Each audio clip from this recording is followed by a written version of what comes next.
Hey everyone, Mitchell Hora here at the Continuum Ag World Headquarters. This is the Dynamic Continuum.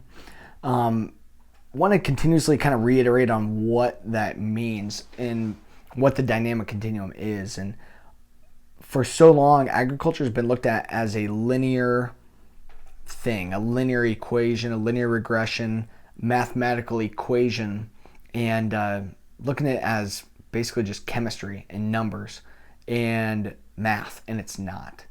It's an ever-changing sequence that every aspect is different and changing, and those direct correlations are not supposed to exist. That's why it's tough, and that's why researchers are end up being baffled sometimes at the end, because the soil, plants, weather, biology, it's always changing. It's dynamic. And it would look, so the definition of a continuum is a sequence of elements that perceivably are the same, but when looked at a much closer level, they're very distinct. That's our approach to looking at soil and looking at agriculture, that every corn plant is different.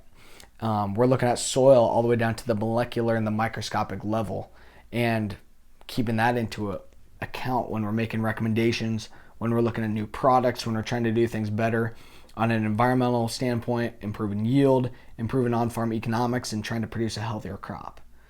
But so we'll keep on trying to improve this dynamic continuum, and that's why we're always out in the field doing that stuff. So today, out and about, of course, pulling more soil samples, pulling tissue samples, doing some scouting, flying the drone all over the place, both checking on some of the just test plot stuff that we have, but checking up on different farmers' fields.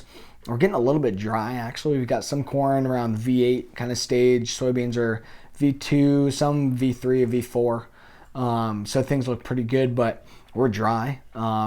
Rain is in the forecast. Hopefully we're going to have some. But things are dry, but we're still going to be okay. What was interesting is trying to look at where we've got cover crop versus where we don't. I think you could definitely argue that under the cover crop, we're not seeing the drought stress that we see where there's no cover crop, which is really interesting, really cool. And we'll see if those kind of parameters can lead to improved yield due to a cover crop. So we'll see what happens. There are definite benefits for weed suppression, though. That was definitely showing up today in some of the fields that we were in.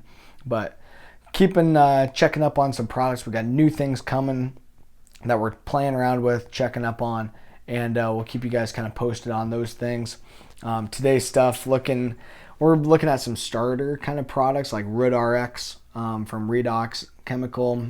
Looking at Intensify from Conklin. So a couple cool things there, and some stuff that's not typically used around here or used in corn and soybeans. So that's fun. Trying out new things, and we'll continue to keep on learning. So we'll keep you guys up to date and as far as what we're looking at in the field. Thanks for watching.